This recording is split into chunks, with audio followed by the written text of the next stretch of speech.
Bismillahirrahmanirrahim. Assalamualaikum warahmatullahi wabarakatuh. Dalam tafsir Qasasi oleh Sofyan Hadi disebutkan bahwa Nabi Musa alaihissalam sedang berusaha melarikan diri dari Fir'aun dan pasukannya. Saat itu beliau tiba di suatu kampung yang dikenal sebagai Madian. Di kampung tersebut, Nabi Musa melihat sekelompok orang sedang berusaha memperebutkan air dari sumber mata air untuk memberi minum ternak mereka. Di antara mereka, beliau melihat dua wanita yang hanya menunggu hingga para lelaki selesai berebut air tersebut. Tertarik dengan kejadian tersebut, Nabi Musa mendekati kedua wanita itu dan bertanya mengapa mereka ikut mengambil air untuk ternak mereka bersama kaum laki-laki. Jawaban dari wanita-wanita tersebut adalah bahwa ayah mereka sudah lanjut usia dan tidak lagi mampu mengambil air.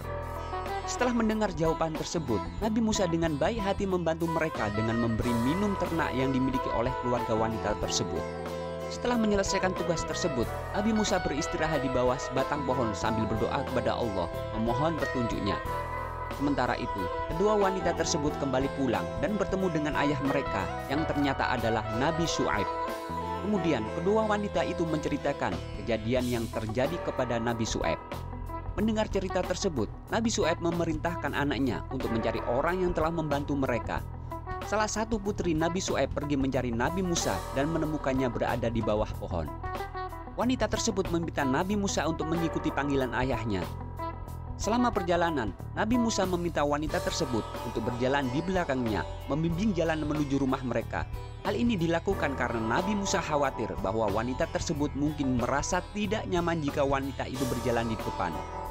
Ketika mereka tiba di rumah Nabi Syu'aib, Nabi Musa kemudian menceritakan pengalamannya serta alasan mengapa ia melarikan diri dari Fir'aun dan pasukannya. Nabi Syu'aib kemudian berkata, "Sekarang kamu telah selamat dan terhindar dari kejaran Fir'aun." Setelah itu, salah satu putri Nabi Syu'aib memohon kepada ayahnya agar Nabi Musa diangkat sebagai pegawai dan membantu mengurus ternak keluarga mereka. Hal ini tercatat dalam surah Al-Qasas ayat 26 yang artinya, dan salah seorang dari kedua perempuan itu berkata, "Wahai ayahku, jadikanlah dia sebagai pekerja pada kita. Sesungguhnya orang yang paling baik yang engkau ambil sebagai pekerja pada kita ialah orang yang kuat dan dapat dipercaya." Seorang putri dari Nabi Syu'aib menceritakan bagaimana Nabi Musa bersikap dan memperlakukan dirinya, mulai dari membantu dirinya dan saudaranya di dekat sumber mata air, hingga ketika Nabi Musa menolak untuk berjalan di belakang seorang wanita. Berdasarkan cerita putrinya itu, Nabi Syu'aib kemudian menawarkan Nabi Musa untuk menikahi salah satu putrinya.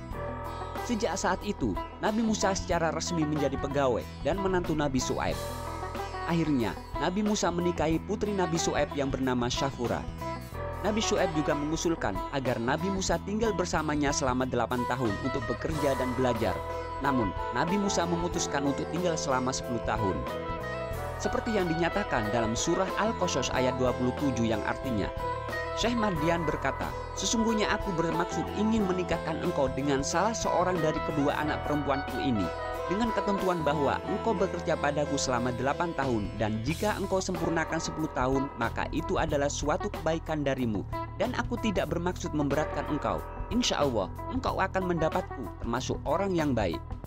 Setelah 10 tahun berlalu, Nabi Musa memohon izin kepada mertuanya untuk kembali ke Mesir bersama istri dan anak-anaknya.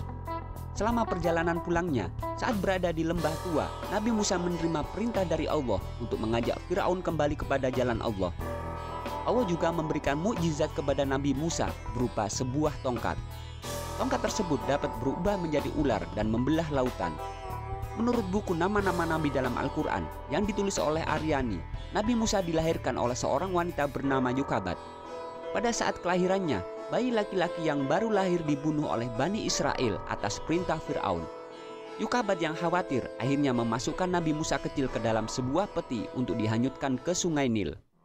Suatu ketika, Nabi Musa ditemukan oleh istri Fir'aun ketika ia sedang mandi di sungai tersebut. Bayi itu kemudian diangkat dan dijadikan anak.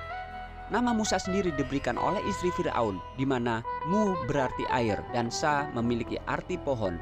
Selain itu, Allah Subhanahu wa Ta'ala memberikan mukjizat kepada Nabi Musa berupa kitab Taurat yang berisi ajaran dan petunjuk hidup bagi umatnya. Hal ini terdapat dalam surat Al-A'raf ayat 142 yang artinya, "Dan telah kami janjikan kepada Musa memberikan Taurat sesudah berlalu waktu 30 malam." Dan kami sempurnakan jumlah malam itu dengan 10 malam lagi. Maka sempurnalah waktu yang telah ditentukan Tuhannya 40 malam.